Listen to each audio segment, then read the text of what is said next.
Dear mentors, this is the second video in the series, The 8 Standards of Mathematical Practice. Let's remember that the 8 standards are good visible ways in which excellence comes when you do math in the classroom. So excellence means doing these 8 standards and vice versa. If you do these 8 standards, you'll find excellence in teaching and learning of mathematics. In the first video, we already covered the first 4 standards: make sense of problems and persevere in solving them, reason abstractly and quantitatively, construct viable arguments and critique the reasoning of others, and model with mathematics. In this video, we'll consider the last 4. 5. So use appropriate tools strategically. So this is like a carpenter or somebody that likes using tools and knows all the tools, has a lot of experience of what works and what doesn't really work, knows all the limitations, etc., etc. So in the sense of math, this means using tools to do math, deciding which are helpful and recognize their limitations, using tools with flexibility. You can adapt them sometimes for specific situations or tasks. Using the tools in free goal activities. You don't necessarily have to use them for solving a specific task, but you can just use them to explore and make sense of mathematical ideas, gain intuition and enhance comprehension of mathematical concepts. What are these tools? What are we talking about? So there's several tools. The most prominent are the following.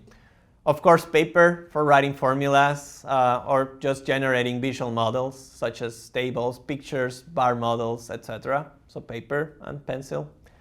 Geometrical tools such as rulers, protractors, compasses, things that help you do geometry with precision. Concrete manipulatives that model mathematical ideas such as abacuses or card and board games. You could also have fraction disks, any tool that can help you gain insight with a concept. Databases or mathematical textbooks or problems that you just found in books or on the internet electronically. Technological tools such as calculators, spreadsheets, computer algebra systems that allow you to graph or to make sense of formulas and equations. Statistics and data management software. Game simulators, which are picking up in education, which is very good news. Geometry software, among many others. It's important to understand that it's not just the tool in itself that has the mathematical value, but it's what is the purpose of the tool and what is its correct or incorrect use. So that also has to do with this standard. It's not just knowing what the tools are, but why? Why do we use them like that? 6th standard deals with attending to precision.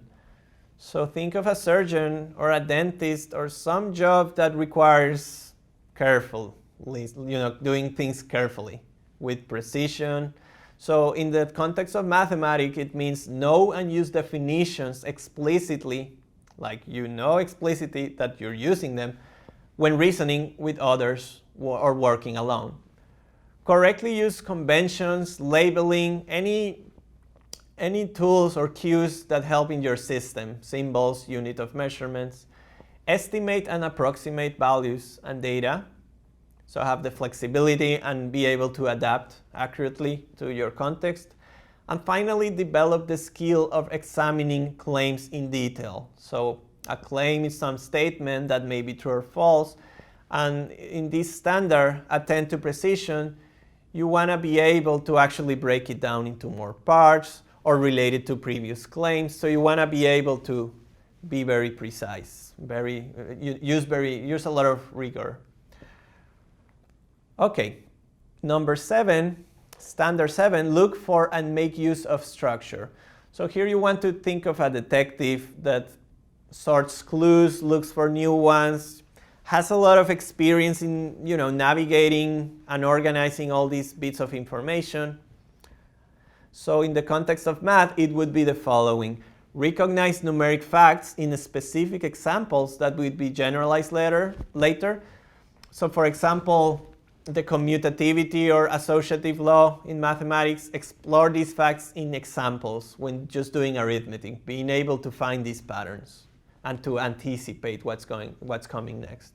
Learn about typical elements in visual diagrams that they can be incorporated in other diagrams. So this is the ability to transferring. When I learn something, sometimes some representations have a lot of details.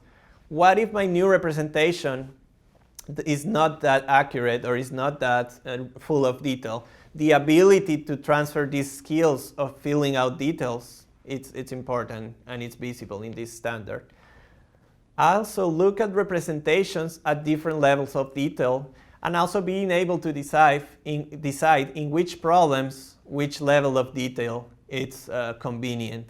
I think as a detective, sometimes the detective says, I don't really need these details for this case. Or maybe it's like we are really going to need everything, all the information. So it's about deciding these type of things. And finally, interpret algebraic expressions or a diagram in different ways, which means sometimes when you're dealing with expressions, you could view these expressions as a sum, sometimes as a product, sometimes as different things. And this is useful because you're using tools from before. So it's important how you view things in mathematics, because then you're going to make choices, and those choices depend on what's your perception. Detectives are good at that, of course, so that's also important in this standard. The last standard is look for and express regularity in repeated reasoning. So think of an orchestra conductor that can see the big picture, and he can start to pick up some patterns of this orchestra and streamline things, make them more efficient, make choices so that everything flows more smoothly. So this standard is probably the reason why it's the last one. This means attaining these standards means some great deal of mathematical maturity. So what is it about it in math? Discovering shortcuts when repeatedly applying the same steps in a process. So for example, you could say, we're going to apply the same process as we did here, because it's really the same. Finding general formulas or patterns from concrete cases. Contrasting discoveries of specific parts of a plan with its big picture to see if the details really align with the idea of the plan. So there's also some feedback issues here that this orchestra conductor has to be aware of, right? He's not just in that system and he believes in it, but sometimes as he detects some discrepancies maybe with the real world or with other hypotheses, he has to adjust and he has to always check for that. Now, I have described all these standards in isolation, but they don't really work in isolation. As you can see, many of the skills are actually overlapping in different standards. And so you could view these standards as different light angles or different perspectives that are characterizing excellence in teaching and learning. And so they should naturally overlap. They're just indicators, they're just signals that you're doing things right in math. But it shouldn't be viewed as a checklist because they actually overlap a lot. I would like to finish this video by assigning some reflection questions so that you could think with your peers. So here are the questions. Why do we need the standards? Why is it important to be aware of them? Second, in which order should they be promoted? Should I go just in order as they are stated, or should I start in the middle? What's the best order, if any order at all? Are there some standards more important than others? Or do they all have the same value? And here I should give you a small hint. It sometimes may depend on the maturity, and as you saw in these videos, actually the standards are telling a story. They're telling some development that may not go in order, but you start seeing some connections that give you hints on what are more important, which standards should I maybe focus on first when I don't have this mathematical maturity, and which others are more like making things smoother and more rounded. And finally, the most important question now for teachers, how do you use them in teaching? How are you going to train your students, or how are you going to make them visible? Which routines, which procedures? Are you going to use them in the plan, in the curriculum plan? Are you going to put posters? Are you going to check for them one every lesson?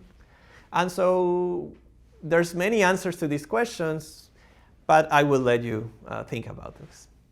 Thank you.